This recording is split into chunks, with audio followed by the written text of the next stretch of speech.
Welcome to Politics Done Right. I am your host, Egberto Willies. This is a progressive program that will take the mystery out of politics. This is the program that will encourage you to make sure government becomes we the people. Whether you are liberal, progressive, conservative, or otherwise, you get to air your point of view. We are an independent media outlet that, unlike mainstream media beholden to corporations, we only owe allegiance to you. Remember, you can also send me a tweet at EGBERTOWILLIES. That is at Egberto Willies. Let us engage. It is Politics Done Right.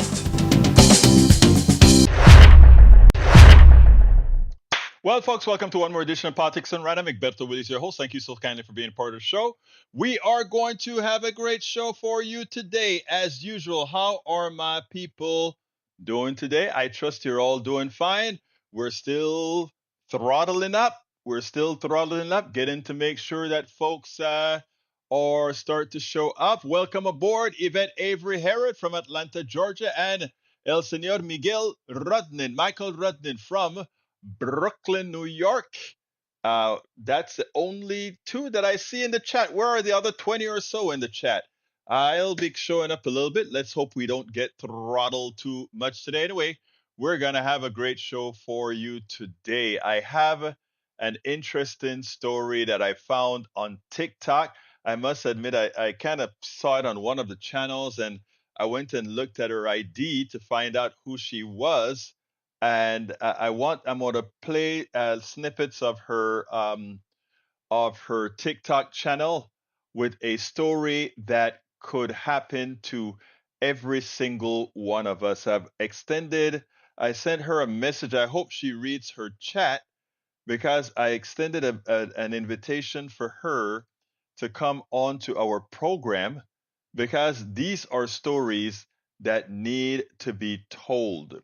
These are stories that need to be told. I'm looking to see if there's any messages from her yet because, like I said, I really want to get her on air. The things that she went through, no human being should have to go through. It was I tell you, the story really got to me. Let's see. Yeah, she hasn't replied to my message quite yet. Anyway, folks, Joe is in the house. Joe from Los Angeles, California. How you doing, Joe? Great to have you here. Okay, I tell you what, let's go ahead and start with, let's see what we're going to start with. First of all, beforehand, Michael, I hope your dental appointment went well yesterday. I hate going to dentists because it seems now that dental appointments are simply nothing more than an upsell. In other words, they want you to, they want to sell you implants or they want to sell you crowns. You go in for a cavity, hey, you need a crown. You go in for and by the way, you need a crown, and to get the crown, you must have a root canal. Oh, and by the way, if you want something else, if there's a little minor thing wrong with your teeth, you know what? We should extract that teeth and put implants in. And guess what? We can do it in a day. And guess what? We'll offer you credit for it. My wife's filling fell out. She had a gold filling in her molar for decades. And it fell out. She bit on something and it fell out. And when it fell out, she goes to the doctor, and the doctor tells her, guess what? You have to have a crown. And she goes ahead and says, okay, how much is a crown? $1,400. But you don't have to give the $1,400. We will finance the $1,400 for, if you make your payments for 18 consecutive months, zero interest rate. So my wife called me from the dental chair. What should we do? I'm like, well, they have you where they want you. Your mouth is wide open. They have the epoxy in and everything. Get the crown. And after you get the crown, go ahead and take the zero interest. Why lay out your money? In effect, you're loaning them some money and you're making the interest, right? If you don't pay them all at once. Anyhow, if there's no interest, that's the way to go. Egberto, try Houston Medical Center. I actually go to the UT whenever I had real dental problems. I went to the University of Texas, where the university, at a very reduced cost. I got a tooth extracted that cost me $35 to extract at the University of Texas. Of course, they wanted to put a crown in or an implant, a bridge or one of those things. And I said, you know what? I don't need that back teeth or tooth. I'll do without it. If later on I lose another one, maybe I'll consider doing something else. But for now, nah, I don't need that. Anyway, Eric Hayes is in the house. Eric Hayes is ecstatic. Georgia court removes Fani Willis from the Trump case over relationship with special prosecutor. And what happens now? Well, Fani Willis is taking it to the Georgia Supreme Court. We'll see what happens there. But, some people have the privilege of being able to commit any type of crime, whether it is allegedly, not allegedly, but the judge said he raped a woman, if it were in today's parlance. He stole money. He did all these things. And he was able to remain or was able to be reelected president of the United States. If that isn't privilege, well, I don't know what is. I don't know what is that you can elect a criminal of that sort to the presidency of the United States and think the rest of the world is going to take you seriously or is going to follow your lead when you say things like, you guys need to have a democracy. Nobody's going to follow you. Breach MCP is in the house. If it's a man, this wouldn't happen. The case is still going on without her. Yeah, it's still going, but also she's taking it to court. She's going to the Supreme Court. Let's see if the Supreme Court does their job. The Georgia Supreme Court, that is. Let's see if they'll do their job. Okay, let's see. I'm going to talk about some billionaires. We now have a country in which a billionaire got a fake billionaire elected to the presidency. And not only did the billionaire get the fake billionaire elected to the presidency, but now that billionaire is calling the shots. They came up with a bill to go ahead and fund the government up until March. And Elon Musk says, no, no, no, no, no, we don't want it. We're going to primary anybody that supports the bill. And he went on a rage and he called Congress people and tell them, you're not going to support the bill. You're not going to support the bill. Donald Trump, with his tail between his legs, figures out, oh my God, it's starting to look like Elon Musk is the president. Let me go ahead and agree with Elon Musk. Okay, we're not going to sign this bill. Of course, that's after Elon Musk, the billionaire who got the fake billionaire elected. That's what he did. Now, after that, Trump wanted to one up everything, right? So what does he say now? And you know what? We want to change. We want to include in that bill the increase in the debt limit. But not only the increase in the debt limit, we want to get rid of the debt limit altogether. Look, I'm for getting rid of the debt limit altogether, right? But I'm not for giving Donald Trump the honor of letting the debt limit go away under the Biden administration. Let it be that Donald Trump, if he wants the debt limit gone because of the wild spending he's going to do by getting rid of another $2 trillion worth of taxes, by all means, let Donald Trump be the one who removes the debt ceiling. All right. Egberto, try Houston Medical. I read that one already. Michael says, I had a chipped tooth. Doc fixed it perfectly. Yes, it was expensive, but I'm feeling much better. I'm curious, what does expensive mean, Michael? How much did they charge you? And did they just put epoxy on it? Or did they give you a full crown with a root canal, etc.? I'm curious how they handled it in New York. All right, let's see. Dental schools are great, but it says, have gone for years. They even take insurance. Well, interestingly, Brice, if I'm not mistaken, when I had my tooth problem, I think you are the one who recommended that I go to the universities, and I went to the University of Texas, so I don't know why I didn't think about it. I think you're the one who recommended that I do that. All right, let's see what else we got here. Joe says, I'm with you. I went to USC Dental. It takes longer, and I don't get any extra. The root canals and bridges can just be too complicated and have long-term infections. Yep, yep, yep. I didn't want to deal with any of that. I have a root canal that has never taken it. It gets infected every so often. The tooth fix was $200. Feel like cement without a crown. Oh, wow, that was cheap. That was cheap. $200 to fix your chipped tooth, that's not bad. But if it feels like cement, they may do that to try to get you to get a crown later on. Let's see. Start calling him President Musk and VP Rump. This will piss off Rump so much he wouldn't be able to handle it. Well, I think that's a good idea. We should have everybody in the progressive media doing just that. Lee Grant, how you doing? Lee Grant from Montgomery County is in the house. All right, let's get this fired up. Billionaires are now taking over the government. Okay, billionaires are taking over, in effect, all that we do. Again, as I mentioned, Donald Trump, not Donald Trump, but Elon Musk decided that the bill was not going to be going through. And guess what? The bill didn't go through. I want you to listen to what Robert Reich has to say about billionaires running our country because it's a sad shame, but it's a reality. It seems the further we get into the nominations, the more we see that this really is looking more and more like an administration, a government for the billionaires and by the billionaires.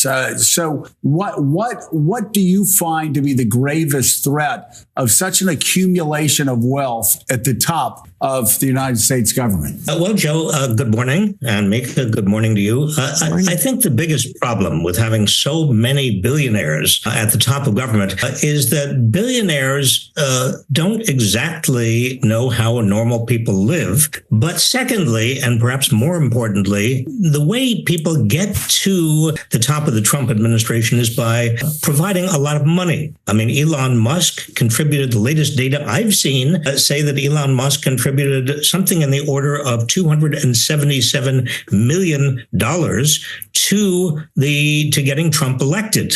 And he has made, since the Trump election, in terms of his actual net worth, he has increased his net worth by $170 billion since the Trump election. Now, that's a pretty good return on investment. And the reason that is such a high return on investment and a high return for many of the other billionaires and multimillionaires in the Trump administration is that they are no longer, and the markets assume that they are no longer going to have to be worried about as many regulations, as many lawsuits. They're going to have a tax cut, an extension of the Trump tax cut. They're going to have, in other words, all the things they wanted and they bargained for when they put money into the Trump campaign. That's the problem. And as Louis Brandeis, the great jurist in America, said years ago, at the end of the last Gilded Age, he was reputed to have said, look, America has a choice. We can have great wealth in the hands of a few people, or we can have a democracy, but we can't have both. We spend a lot of time deconstructing the news, trying to parse it into a form that everybody can understand. We can have great wealth or we can have a democracy. And you know what? He nails it.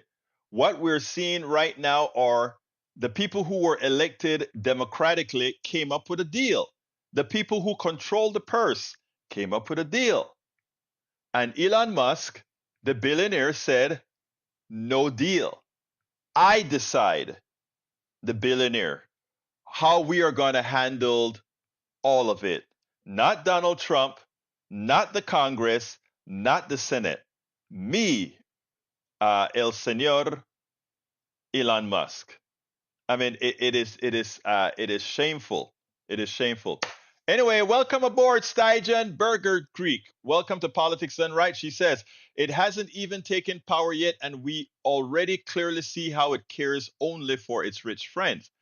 I hope America can survive the next 4 years. Oh, we'll survive. We'll decline and we'll have to build up from that decline once again, but we'll come back. Like I've told everybody, we have to remain engaged. That's what we got to do.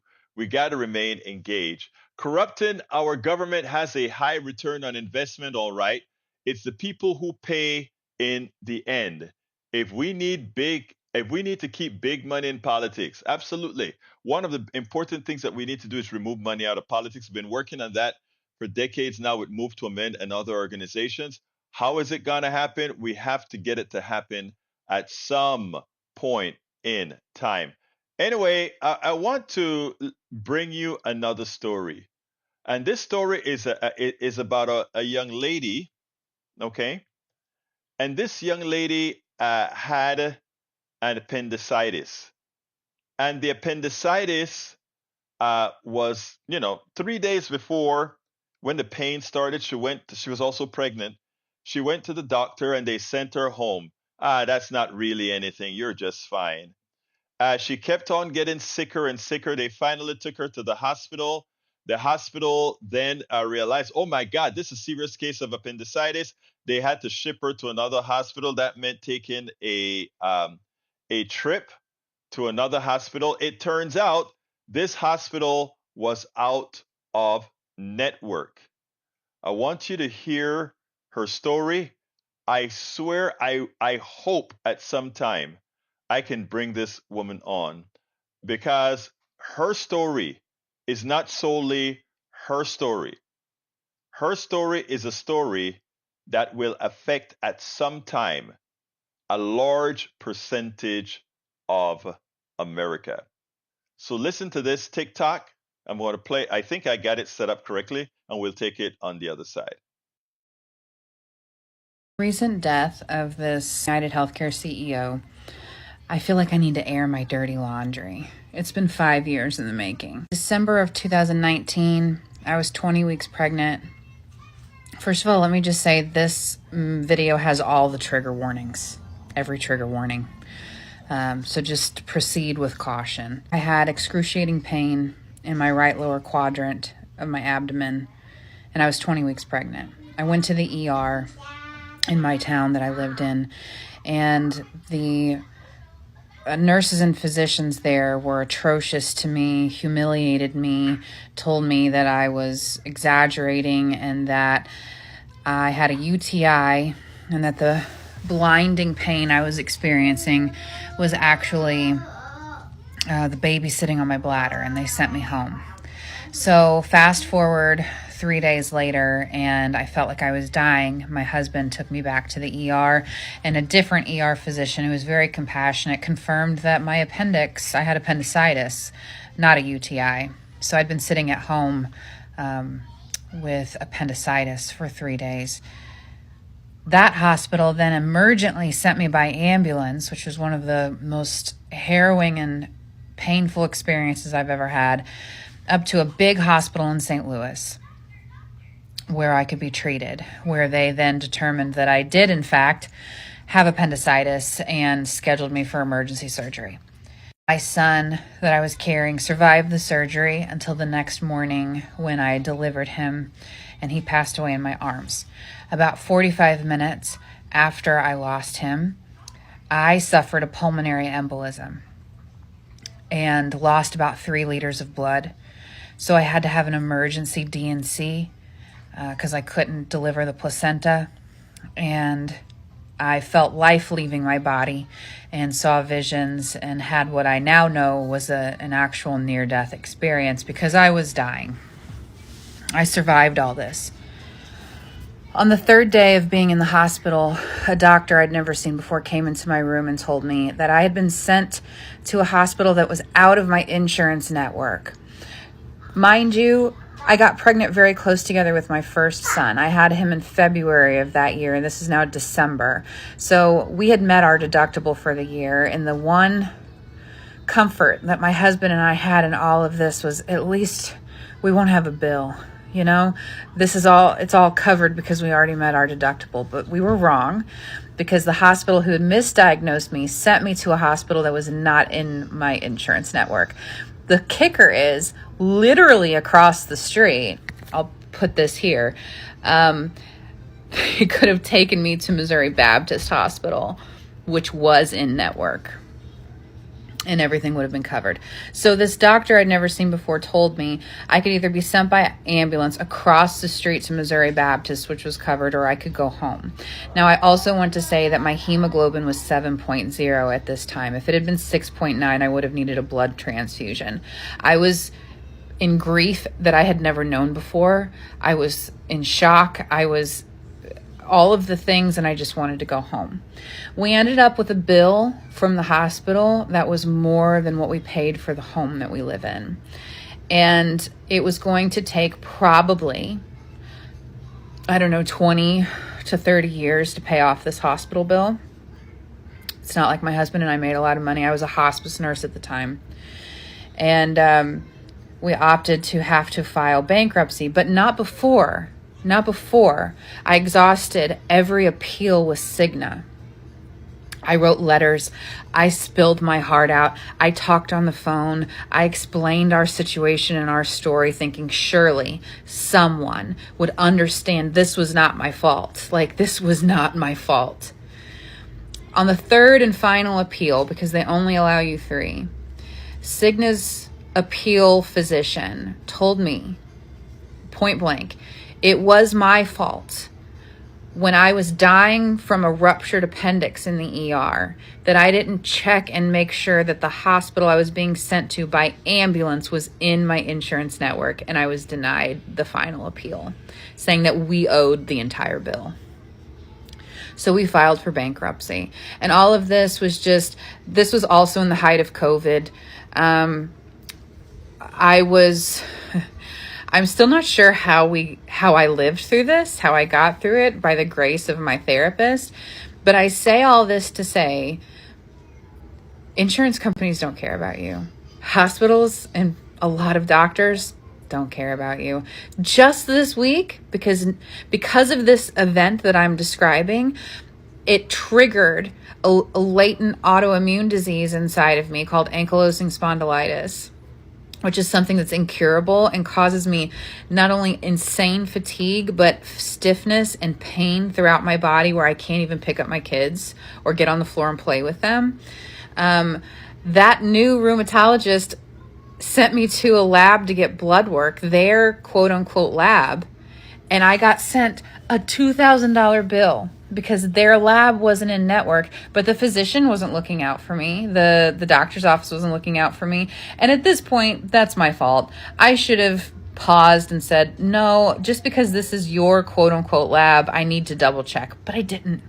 I trusted them again. So all of this to say, you have to be your own advocate. And how can you be your own advocate when you're in the middle of a life or death health emergency? I don't know. It's beyond me. I couldn't even think straight. So I don't know how I was supposed to, call my insurance and say, hey, can this ambulance take me to this hospital? But apparently it was my fault. So, there's all this uproar about people thinking it's hysterical that this man was murdered and lost his life. And I'm a love and light kind of person. I care about humanity. I think every person has the capacity to be a better person and change and get second chances. But when they're profiting off of the deaths and this illness and sickness and pain and grief off of human beings, it doesn't really surprise me. With the recent death of this. You heard what she said. Not advocating murder or anything, but after she's gone through what she's gone through, and after seeing that the insurance company cared nothing about her life, but was ready to suck money out of her for the malpractice of the healthcare system to her, and that it is, again, ultimately the buck stops with those who run these companies. She said, it doesn't surprise her that people, when they don't have a last resort, that they act out. And I want people to think about that. Now, she gave a follow up because apparently some people started to give her some issues. So what I want to do is I want to go with the follow up that she has, because there are certain parts of the follow up that's even a bit more biting. I want you to listen to this, and then of course again we'll take it on the other side, because this is something that should not be happening in America. This is something.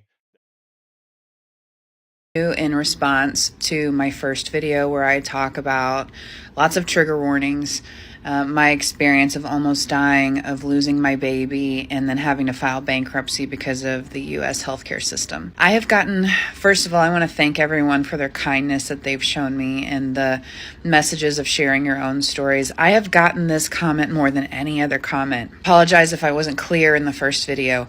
I am still 5 years later in an active lawsuit against the first hospital that misdiagnosed me, and in my humble opinion caused the death of my son and almost myself, along with the cascade of health problems that I'm still dealing with, the grief, the insurmountable grief. Our finances have never recovered from this situation. I could go on and on. And I also want to clarify that I am not trying to say that I feel like CEOs or other individuals should be murdered.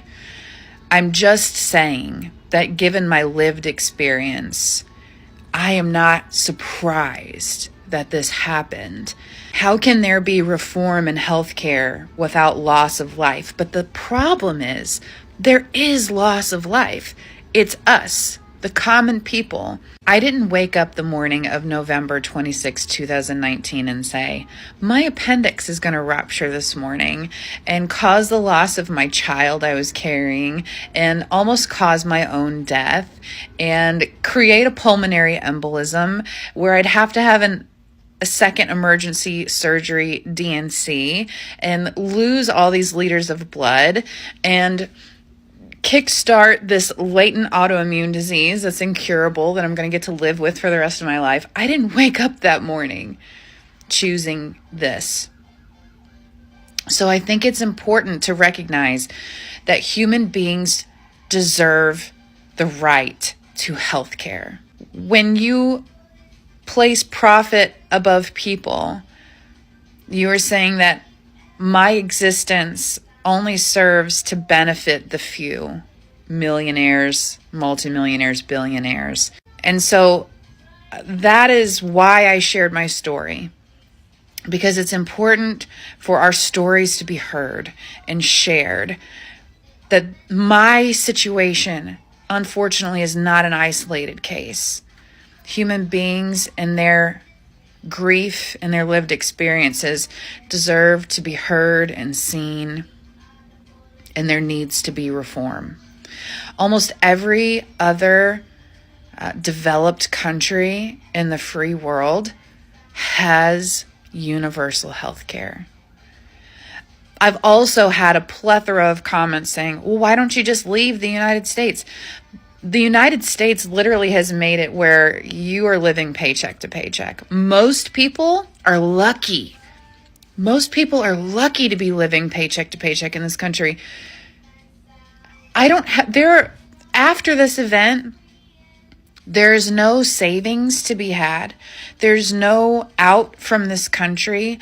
I live in fear that something could happen to me or one of my loved ones again, and then I don't know what. I also wanted to mention that in this event that occurred in 2019, my husband and I were paying, it was either between $500 or $700 a month for Cigna insurance to be denied. Yeah, it's my story. Some people have also expressed that they have trouble believing my story, and I get that because my story is insane. It's hard to conceptualize. Yeah. So anyway, yes, it's hard to believe that this is real. But you know what, folks? It is real. We've gone through it ourselves in as much as we've had insurance and had to fight these guys to the nail. Not only the insurance company, but the private emergency rooms, etc., etc. Bridge MCP points out something that is very important, and that is women get a different treatment than men get at hospitals. In her case, she had a heart attack. The guy next to her had heartburn. Of course, he got care. By the time they got around to her, they found out she was the one with the heart attack. The guy who got all the care was the one getting the real cure for something. Anyway, Bridge, Mr. Ruddin would like us to put this on the screen. Let me get it up on the screen for you, Mr. Ruddin. That is how we live today with the average working middle class, the wealthy, the billionaires, they are living on the backs. I repeat, they are living on the backs of the middle class. Don't ever, ever let anyone tell you otherwise, folks. That is where we're at today. All right, what else have we got here? Why is it that some doctors refuse to accept when a patient tells them they are in extreme pain? Again, a lot of them, I imagine, don't want to give you pain medication because of the Oxycontin kind of thing, right? Michael Rudney says, F in hell, medical bankruptcies is such an immorality and it's uniquely an American problem. Very true. Let's see what else we have here. Bri says most doctors disregard women's pain. I was admitted to the ER at the same time as this man. He was next to me. I heard all that was said. Yes, no one spoke to me. Same symptoms. I finally yelled out, "Hello, heart attack here."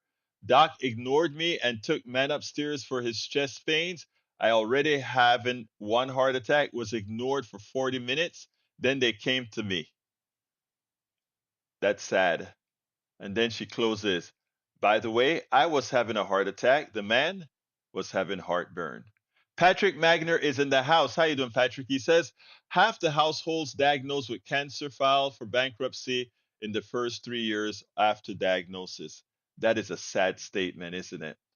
Michael says, Steigen, I support ending the drug war, which means legalizing most painkillers. When legalization happens, addiction rates tend to stay the same, almost goes without saying. I'd rather have people find the underlying cause of their pain than treating the symptoms with heroin or the like. Very, very true.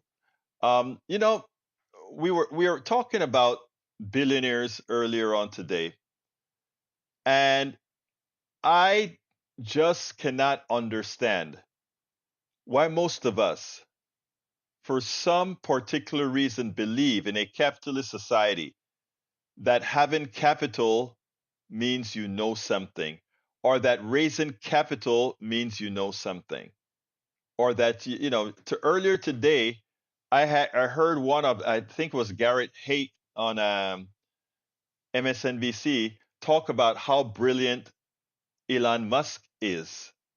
And to which I sent him a tweet and I said, please explain to me what is something brilliant that he did. Please explain to me what brilliant thing did he do. Again, the space technology that he's used is technology we've developed since the 60s and 70s and 80s and 90s. I worked on the space station in the 2000s. Actually, I think I worked on the space station in the 1990s time frame. Okay? Likewise, his electric car wasn't his, it's bought. And what propped up the electric cars, again, is government subsidies. So please explain to me why we contend that this guy should have the right to run our government unelected without understanding how government works. But that's what's really happening. And you know what else is happening? The conflict of interest. This guy, since Trump got elected, his worth has gone up. One of the things that proves the stock market is nothing more than a gambling casino because nothing happened. No money changed hands, no new product got built, but his wealth doubled. I want y'all to think about that. You go to work every day with your hands, with your mind, you make things happen. You could not possibly get your wealth to double or your wealth to go up. But this guy, because again, he's a capitalist who has a whole lot of stocks, and suddenly people think that he's going to get a break because he's going to be working in the government and giving himself all kind of breaks and giving himself all kinds of subsidies. Now, yeah, we're going to be unabatedly making money. That is the fraud that is our system. I want you to listen to how Steve Rattner points out the sad state of this guy's billions going up and up and up. Check this out. We'll take it on the other side. Donald Trump's election win has been extremely profitable for Elon Musk, whose net worth has grown by $276 billion since November 5th, meaning Musk's net worth now has inched closer to nearly $500 billion. Steve Rattner has some charts on this. Steve, what are you looking at? So not only is Elon Musk maybe the second or even the first most powerful man in Washington, he's also the richest man in the world, as you just suggested. So let's take a look at why. It's principally because of two companies. Tesla, his electric vehicle company, which we're all familiar with, has more than doubled its market value literally since the election. You can see down here, the stock price was kind of piddling along, and now it just shot up after the election. The company is now worth 25 times what General Motors is worth, even though it produces far fewer cars. Why did it shoot up like that? Because Musk is obviously counting on government policy to help him keep out Chinese imports, put in other EV regulations that will favor Tesla, and so buyers are buying it. His other company, which may not be as familiar to people, is SpaceX, because it is the most valuable private company in the world. SpaceX only does its valuation twice a year because it's not publicly traded. But what's happened since the election is it's raised some more money at a value that is 67% higher than what it raised it at just 6 months earlier. So 67% up in one 6 month period. Why is that? Because SpaceX obviously is heavily dependent on government contracts and government support for its launches. In fact, the new head of NASA, the proposed head of NASA, has been on a SpaceX rocket twice and is an investor in SpaceX. So kind of imagine they're going to get more or less what they want. And so that is now a $350 billion company, the most valuable private company in the world, as I said. So when you put it together, what do you have? Musk has Tesla shares. He's got SpaceX. He's got Tesla options, which are just another piece of this puzzle. And then he's got a bunch of stuff that looks pretty small here, but it's 7 billion, it's 13 billion, it's 25 billion in OpenAI, in X, as we know, in some futuristic things called the Boring Company and Neuralink, all of which have gone up enormously in value. And so, as you said in your lead-in, what's happened? His net worth has gone up 135% since the election, $276 billion. He's now worth $480 billion, the wealthiest man in the world, half of that roughly since the election alone. Wow, stunning. And Steve, you mentioned this with SpaceX and NASA, but conflicts of interest really concern a lot of people. If he is running this so-called Doge agency, could he not have the power to say, pull federal funding or pull federal contracts from a competing EV company, for example? Yeah, this is sort of so far off the fairway, you're never even going to find this ball. When you work in the government, and I did this, you are subject to rigid conflict of interest rules. You are required to divest yourself of anything that could prove a conflict in your work for the government. Obviously, he's not going to divest all this stuff. He's not even a government employee, which is a whole nother legal question as to what he can or should be doing. And so this is another classic example of kind of the swamp coming to Washington, and Trump and his people doing whatever they feel like, regardless of what's appropriate, regardless of what even the law is in some cases, perhaps. We spend a lot of time deconstructing the news, trying to parse it into a form that everybody can understand. So here is the fact, folks. Elon Musk invented nothing, created nothing. Let's take a look. And it gets me because the media, the mainstream media, continues to give this guy accolades that are undeserved. I want to show some screens that came from some of our PDR posse, specifically El Señor Rudnin. Let's go ahead and put that on the screen. There it is. The truth about space Karen. Meaning PayPal was founded by Max Levchin, not Musk. Tesla was founded by Martin Eberhard and Mark Tarpenman, not Musk. SpaceX is successful because of engineer Tom Mueller, not Musk. Elon Musk has never invented anything. Elon Musk has never designed anything. Elon Musk has never been an innovator of anything. And on the second one we have, Elon Musk did not found Tesla, nor did he invent the car. Tesla was founded and built originally by Martin Eberhard and Mark Tarpenton. But Elon Musk, again, isn't why SpaceX is successful. The rockets are. The genius designer of these rockets, again, is Tom Mueller. Elon Musk is not a genius and he invented nothing. Elon is just good at finding opportunities and stealing the credit when he buys his way in.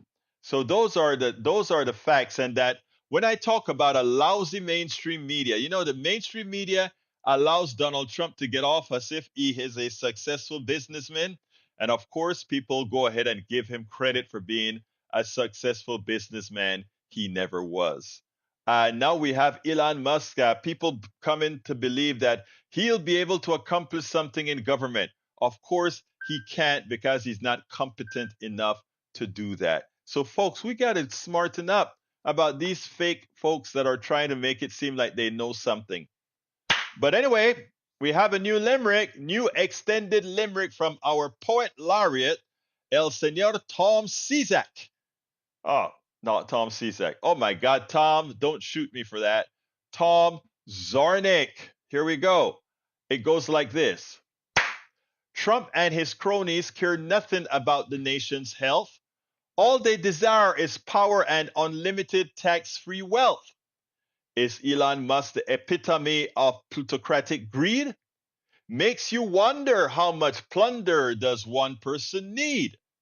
Should we see lightning, hear thunder for the blunder of allowing our country to be ripped asunder and our government go under due to the casualty of income inequality and ill-gotten gains obtained by subterfuge and stealth? Man, that's another good one. You struck again, my brother. You struck again. But we expect no less from you. We expect no less from you, my brother. All right. Michael says, yep, that's business, all right. The managers take the credit for their employees' labor. And that's what we're saying, right? We're saying that but why it works is that we constantly refuse to call it out. And we also have a media that kowtowns to these guys. I am willing to say it. These guys are not geniuses. These guys are not intellectually smart. These guys are parasites. Look up the definition of parasites, and you see that there could be no other qualification for these guys. Parasites. They all are. They depend on skimming a piece of yours continuously, irrespective of how much they make. And after they make all that money, they have no desire, none whatsoever, in paying it back to society that has made them who they are. It's a shame on that. Anyway, anyone want to give us a call? Give us a call at 281-823-7747. I'm done with all the videos. 281-823-7747. Una vez más lo voy a repetir. 281-823-7747. And that is 281-823-7747.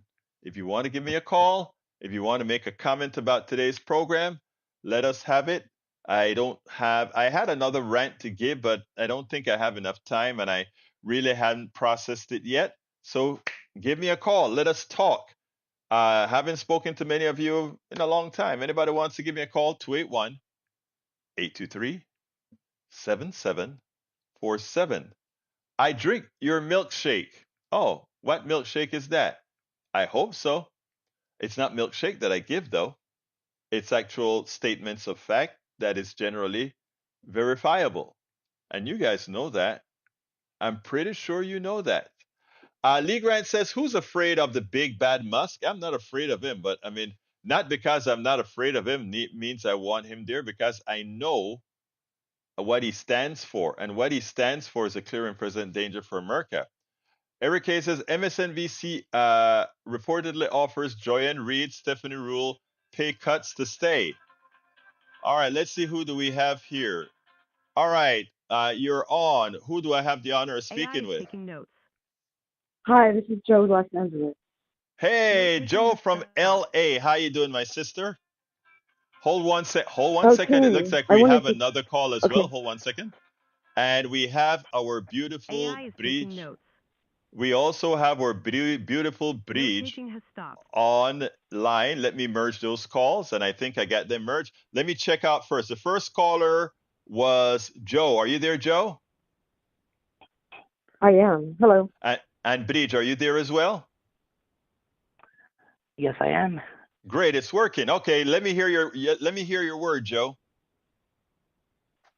Okay, I just wanted to comment on the medical situation with insurance.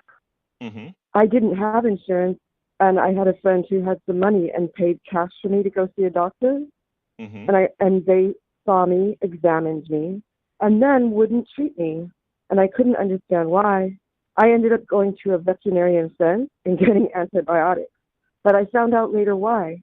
If you pay cash ahead of time, they still won't treat you, but they'll take your money for the exam. But their insurance won't cover cash patients, but they'll take your exam money. That's all I wanted Oh, to wait a add. minute. Let me see if I understand this correctly. I understand what they're doing. Let me tell you why. The idea being that the insurance won't take cash patients, because if that Exactly. doctor has to countersue, they want to make sure that there's somebody with pockets, meaning her insurance company would have pockets in case she sues on to them. I mean, it's a nasty racket, Joe. Okay, so That is that's a little nasty. bit more deeply. Yeah, but I had a veterinarian friend and I got antibiotics. Thank you for Now, your show. how did he do that? Who? How did you do The what? veterinarian, did he make it out Oh, for a because dog or I something? work with animals, and yeah, there was the same antibiotics. He did it as a favor. Oh my God, that is so sad. Do you have insurance Yeah, now, or are you still without insurance? I don't have it yet. No, You know what? It's I'm so working sad, on it. Joe. God. We are working. I mean, let me tell you, one of the things that we are doing, and we've been talking about how is the resistance going to run going forward, because we have a feeling, a lot of us have a feeling that, and don't quote me here, that Donald Trump, I don't know if you remember in 2016, he started to triangulate Democrats. Okay? And we have to remember that Donald Trump isn't a Republican, right? He's really Donald Trump. Right. And I want everybody that's listening to me here to consider something.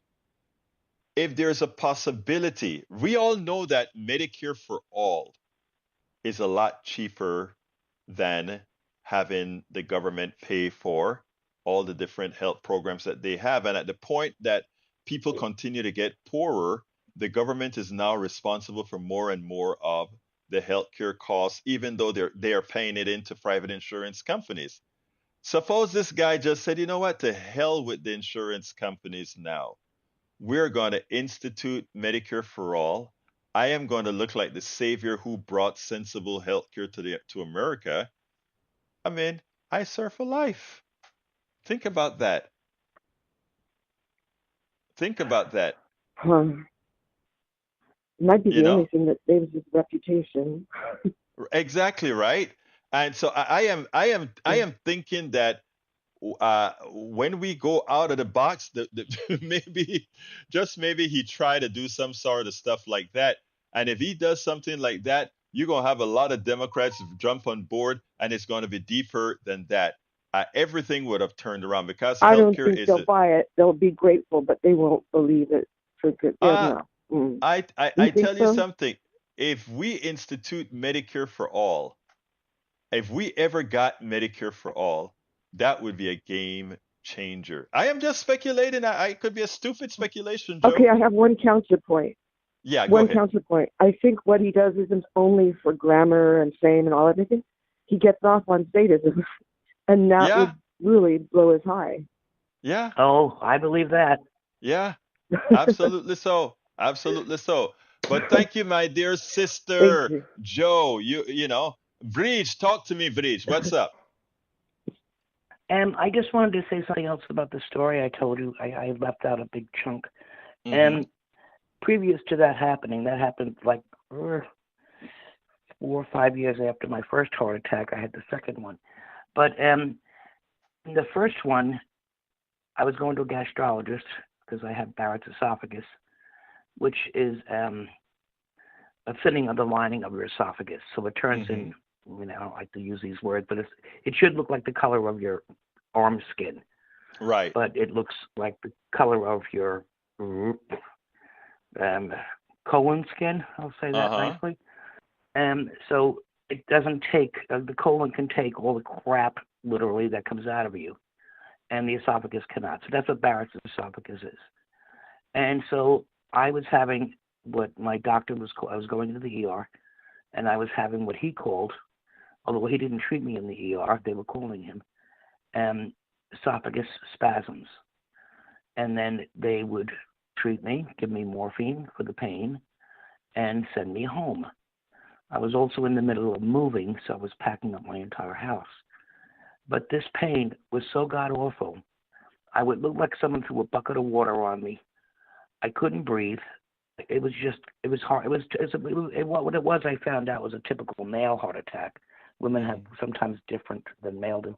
They get nauseous and tired and take a bath, where men are probably curled up on a ball. But that's just a funny thing about men. But after 4 times of going, men have a cold and they're dying. So that's just a man thing.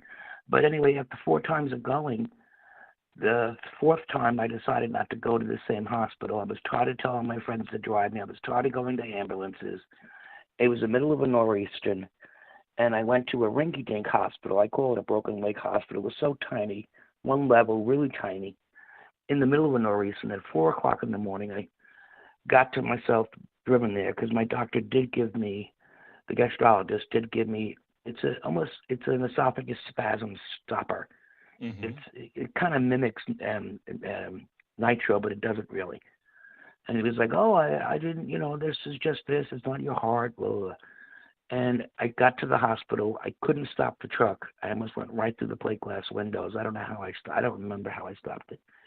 And even the lights were out. That's how small the hospital was. The lights were out in the ER. And they brought me in, and I was in the middle of a massive heart attack. That was the first one. Now, that doctor misdiagnosed me 3 times. Oh. 3 friggin' times.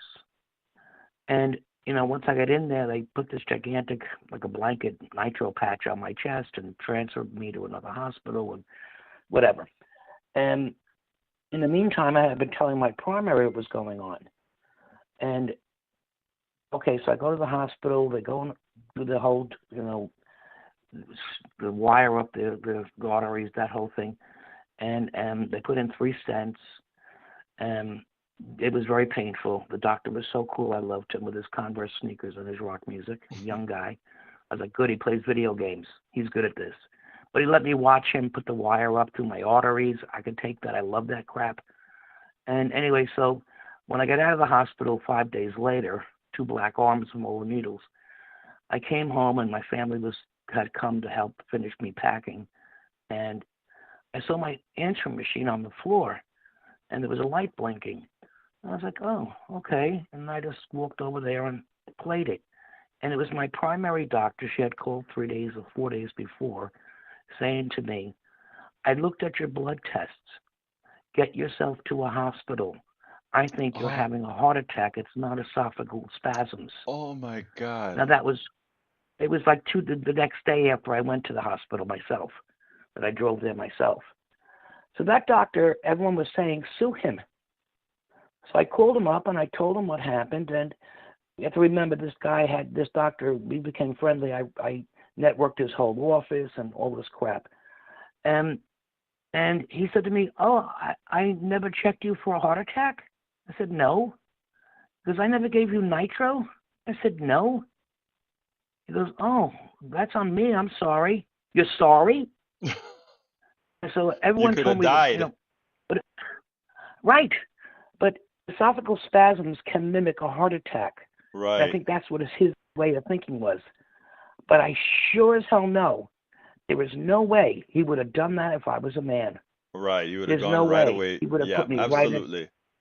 right away. They would have checked No right doubt. away. I mean, it just annoys the hell out of me to this day because I could have made buku bucks. But yes, but I am blessed. I just heard the girl Joe speak. I saw the show, the thing you watched, it played. And I am so blessed that I have complete free medical insurance for life. Mm-hmm. And it kills me to watch everybody else. It's the only reason why I took the early retirement. When I was going out in disability anyway, they didn't know. But one of the clauses was health care for life. Mm-hmm. So that became my secondary when I got Medicare. So I'm completely covered. I have none of these issues that people have. And you and know I what? feel so bad for them. But we want you to have those things. A lot of people would be like, if you have it, why not me? Look, we want you to have that. And what we want you to be, which you are, is an advocate for all to have Medicare for all. But Bridge, it's 4 o'clock, so I got to do my ask and then get busy to Oh, I close didn't this realize. baby. Yes, go ahead. Get this baby All down. right, So talk to thank you you so soon. kindly for your story, sis. Okay. All right, folks. Okay. Look, we got to get out of here. First of all, I want to thank all of you who are on the chat, those of you who are in the feed and everywhere else. Thank you guys so kindly for coming here. I want to also ask you to please support the program by becoming paid subscribers of our newsletter. And how do you do that? Go to politicsdoneright.com/newsletter, politicsdoneright.com/newsletter. If you do that and become a paid subscriber, you are helping us move the message forward. You're helping us be the necessary resistance that we are going to have going. Well, we already have it. We are already planning. We're already doing all these things going forward. So please, please, please welcome aboard. I see some new folks in. Maywood is in the house. I think I saluted Patrick Magner already. If I missed you, Alizarian Dreams, I don't think I saluted you yet. Thank you for being here. Lee Grant as well. Tom Zarnik, if I missed you, Melanie Keelan from Barcelona, Spain, thank you for being here. If I missed you, forgive me. Steigen Bergen Greek, thank you for being here. Anyway, healthcare should be a constitutional right. Democrats should run on that. I agree. You know what? I agree so wholeheartedly with that. But anyway, folks, support the program however you can. Either go to politicsandright.com/support for all the different options to support the program, or if you want to do it right away, just go to politicsandright.com/newsletter. I don't think we've had any new subscribers today, so why don't you be the first? politicsandright.com/newsletter. Be the first today to subscribe. politicsandright.com/newsletter. Got to get out of here. My name is Egberto Willies. This is Politics Done Right, and you guys know how I end this baby. I am what? Out!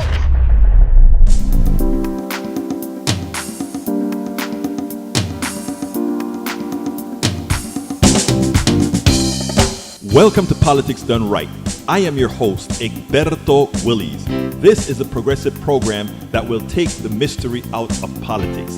This is the program that will encourage you to make sure government becomes we the people.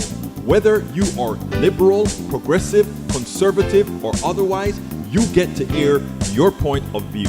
We are an independent media outlet that, unlike mainstream media beholden to corporations, we only owe allegiance to you. Remember, you can also send me a tweet at EGBERTOWILLIES.